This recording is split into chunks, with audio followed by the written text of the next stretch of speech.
Bismillahirrahmanirrahim. Assalamualaikum warahmatullahi wabarakatuh.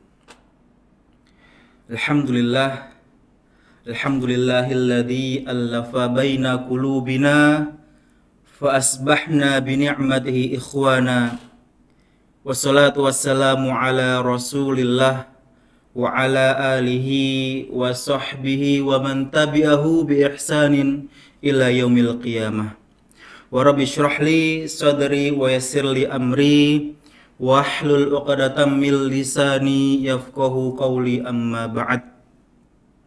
Sahabat podcastmu yang dimuliakan oleh Allah Subhanahu wa taala, berbicara soal keberkahan, yang mana keberkahan ini jikalau kita ingin mendapatkannya banyak sekali Allah anugerahkan di sekeliling kita dari banyak hal.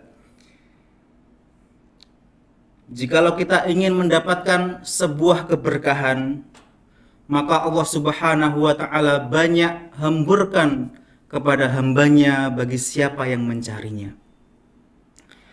Maka ada sebuah kisah mengenai sebuah keberkahan di zaman sebelum keislaman, atau di zaman kebiasaannya orang-orang Quraisy ketika itu.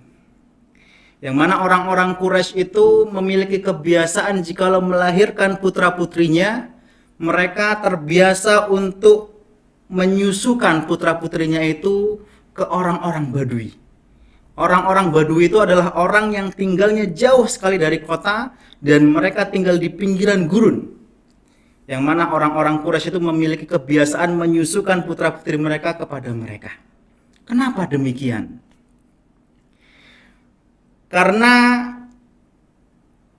masyarakat Quraisy ketika itu mereka menginginkan sekali untuk memperbanyak keturunannya. Sehingga sementara diyakini jikalau seseorang menyusui, seorang ibu menyusui, maka itu akan menghambat kesuburan bagi seorang ibu yang menyusui itu. Maka ketika setelah melahirkan, sang anak pun disusukan agar wanita tersebut atau ibu tersebut sudah bisa dalam keadaan subur dan kemudian bisa menjadikan keturunannya lebih banyak. Juga di masyarakat Badui yang mana tinggalnya jauh dari perkampungan kota Mekah ketika itu, udara di sana lebih sejuk daripada di kota Mekah, yang mana kota Mekah ketika itu adalah tempat di mana banyak orang sekali berkunjung dan berziarah. Khususnya di hari-hari besar, banyak orang yang menyembelih, kemudian menjadikan darah-darah sembelihan itu ditanamkan atau disebar di sekeliling Ka'bah, yang mana itu bisa menimbulkan virus atau wabah di kalangan sekeliling kota Mekah ketika itu. Maka orang Quraisy sangat menganjurkan putra-putrinya untuk disusukan di orang-orang Badui ketika itu. Termasuk baginda Rasulullah SAW oleh ibunda Aminah binti Wahab ketika itu, dikala sang ibunda Aminah binti Wahab itu juga ingin menyusukan baginda Rasulullah SAW.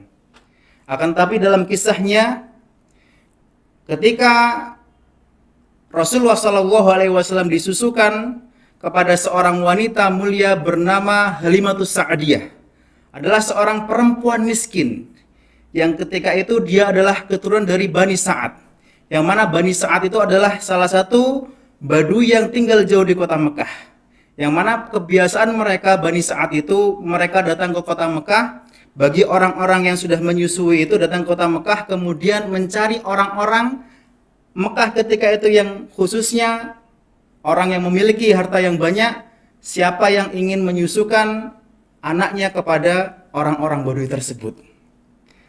Maka tak terkecuali datang di antaranya ibunda Rasulullah SAW Aminah binti Wahab yang ingin menyusukan anaknya. Akan tetapi ketika orang-orang Badui ini berangkat dari tempatnya, tidak ada yang tertarik sedikit pun dengan seorang anak yatim bernama Muhammad. Orang-orang Badui ini tidak ada yang tertarik dengan Muhammad Shallallahu Alaihi Wasallam dikarenakan Muhammad ini tidak memiliki seorang ayah. Maka orang-orang Badui ini tujuannya datang untuk mengambil anak-anak persusuan mereka itu dalam rangka agar ayah-ayah mereka mendapatkan harta dari ayah-ayah mereka yang bangsawan itu. Kemudian ketika setiap orang dari orang-orang Badui itu sudah mendapatkan anak sepersusuannya kecuali Halimatus Sa'diyah, kemudian Halimatus Sa'diyah mengatakan kepada suaminya bahwasanya dia tidak ingin kembali ke kampungnya, kampung Badui itu, dengan tanpa seorang anak yang dia bawa untuk dipersusui. Akan tetapi Halimatus Sa'diyah juga bingung apakah anak yatim ini juga mampu memberikan manfaat kepada dia secara hartanya, karena Halimatus Sa'diyah pun juga orang yang tidak punya. Kemudian setelah berdiskusi dengan suaminya, akhirnya suaminya mengizinkan, siapa tahu dengan engkau menyusui anak yatim ini, maka Allah akan berikan keberkahan bagimu. Maka singkat cerita, ketika mereka mulai untuk pulang, yang mana mereka ini menunggangi unta-unta, yang mana unta-unta orang Badui ini adalah unta-untanya orang miskin, unta-unta yang tidak baik.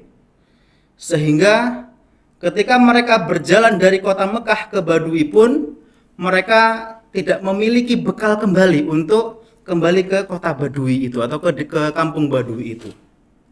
Akhirnya ketika Halimatus Sa'diyah menuju rumah baginda Rasulullah SAW untuk mengambil bayi Nabi Muhammad SAW, ketika dipelukan Halimatus Sa'diyah, yang ketika itu Halimatus Sa'diyah sangat kurus sekali, maka seketika itu pula pun kekuatan Halimatus Sa'diyah bertambah dikarenakan pelukan yang diberikan oleh Halimatus Sa'diyah kepada baginda Rasulullah SAW.